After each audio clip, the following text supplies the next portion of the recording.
Cinquina Nuorese che travolge il Lanusei nel campo della solitudine e continua la marcia di avvicinamento alla vetta della classifica. I ragazzi di Chicco Furgheri si sbarazzano agevolmente della squadra ogliastrina, che regge solo un tempo. Nella ripresa i verdi-azzurri prendono il largo, con l'ingresso di pezzi pregiati. La Nuorese scende in campo con Uda, Antonio Sanna, Cucuru, Locche, Marteddu, Mascia, Bua, Giacomo Sanna, Pitalis, Gianpietro De Murtas e Falchetto.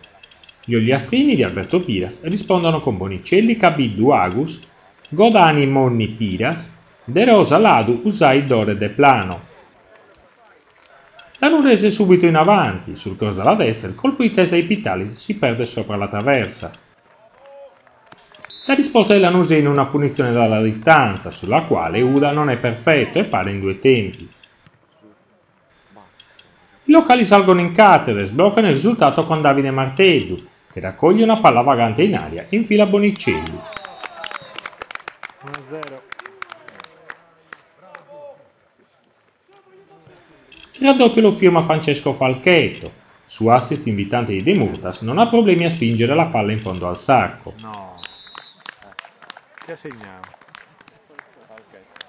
L'11 di casa gioca a memoria, stavolta è Marteddu a servire un compagno in aria, provvidenziare la chiusura della difesa.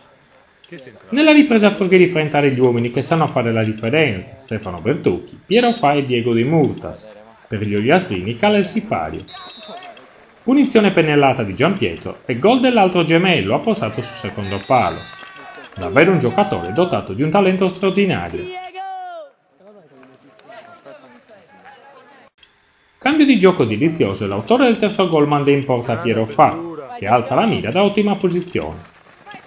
Pochi minuti più tardi altro lancio illuminante per Stefano Bertocchi, che penetra dalla sinistra e in diagonale sigla la rete del 4-0. Esulta anche il promettente centrocampista sarulese nell'orbita della prima squadra.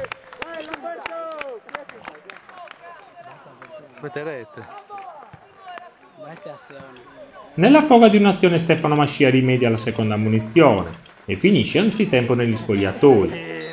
Espulsione inutile a partita ormai decisa. Sul 4-0 ci voleva. I verdi-azzurri continuano a attaccare e a divertirsi. Piero Fa se ne va in dribbling, ma al momento di concludere sbaglia il cucchiaio e l'azione sfuma.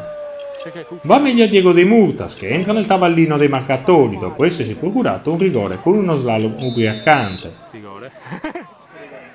Subito a prenderlo. Dal dischetto fulmina il portiere ospite. Finisce 5-0 per la Nuorese. Risultato eclatante. 5-0, ci manca un gol ancora.